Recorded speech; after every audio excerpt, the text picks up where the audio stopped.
Yan,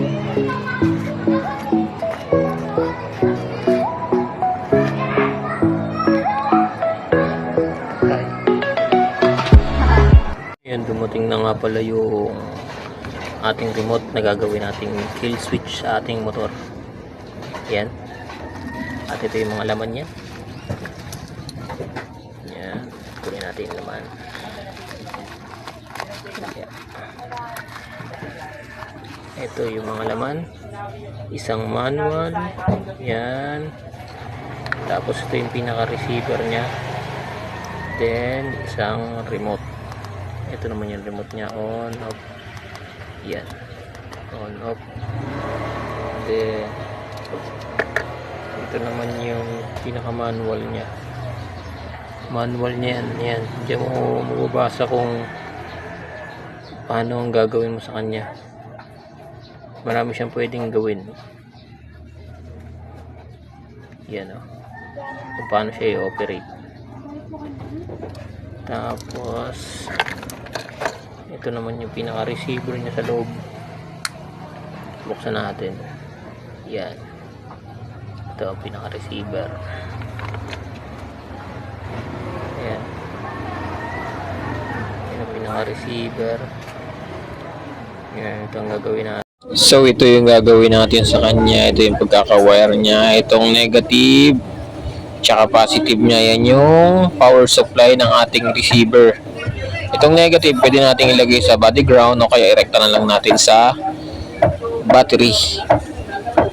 Ito namang positive na to, pwede rin nating irekta sa battery or sa susian niya mismo doon sa nanggaling sa battery. Pwede rin siyang i-connect. Ito namang common tsaka normally open, ito yung kailangan natin. Ito lang dalawa. Hindi natin kailangan tong normally close. So ito lang, dito lang tayo magtatap sa dalawang to. Yan lang. So sa pagkakatornilyo lang din naman, madali lang naman dito i-connect. Luluwagan nyo lang tong tornilyo na to, tapos iipit nyo lang dito sa ilalim. At na wire lang ang kailangan niya. Diyan sa negative, positive na power supply niya, tsaka common at normally open. Yan, apat na wire lang yung kailangan natin. Yan. Ganyan ang pagkaka-wire niya. Yan. At yan, ilalagay na natin siya sa case niya, yung receiver. Yan sa NMAX version 1, dito nga pala makikita yung socket ng side stand kill switch. Dito natin i-connecta yung ating receiver. At gagamit nga pala tayo nitong male and female socket na to. Yan, gagamitin natin siya dyan para hindi na tayo magputol ng wire. Yan, ikakabit na nga natin. Ganyan ang pagkakabit niya. Yung tig-isang wire nila, pagkukonektahin natin. Yung tig-isa naman, ikakabit natin sa ating receiver. Yan, dito nga natin. Dito ko nga nilagay yung ating receiver. Yan, dyan, tinago natin dyan. So, itong dalawang wire na to, ang power supply, irerekta natin yan sa negative tsaka sa positive ng ating battery. Yung dalawang mahaba na to, ito yung common tsaka normally open. Pagagapangin natin yan doon sa socket ng ating side stand na nilagay doon. Dyan natin siya ikakabit. Kahit magkabaligtaran yan, okay lang. Inaayos na natin. Yan. Tapos, dito na. Tingnan tayo ng ating ginawang kill switch. Una natin yung motor. Then, start na natin.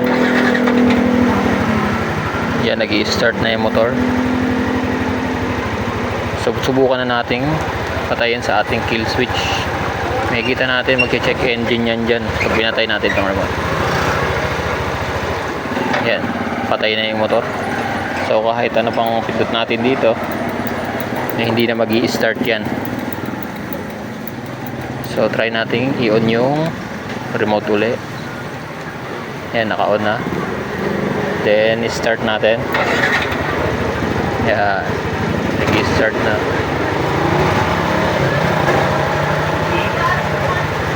Then, try natin i-on. Ay, i-off. Yan, naka-off na. So, kahit naka-on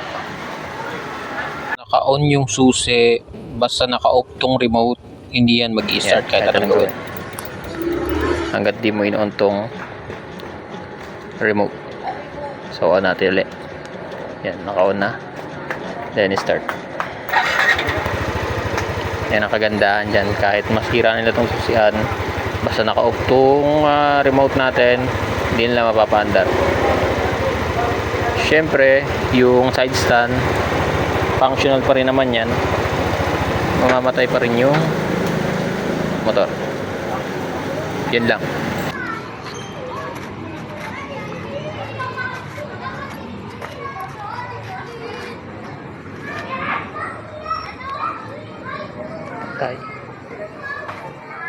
Try pa natin ng medyo malayo, pero mas malayo pa ang kaya nito. 50 meters naman ang kaya nitong gaano kalayo.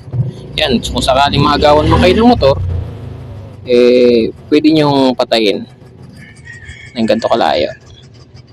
Yan, ganyan na kalayo, pwede nyong patayin. Magsawa na kayo sa remote, ayaw nyo na, may madali lang naman din ibalik yan. Tanggalin nyo lang to sa akin na to, tapos yan dito, ibalik nyo lang yun lang. Kaya ako naglagay na sa akin.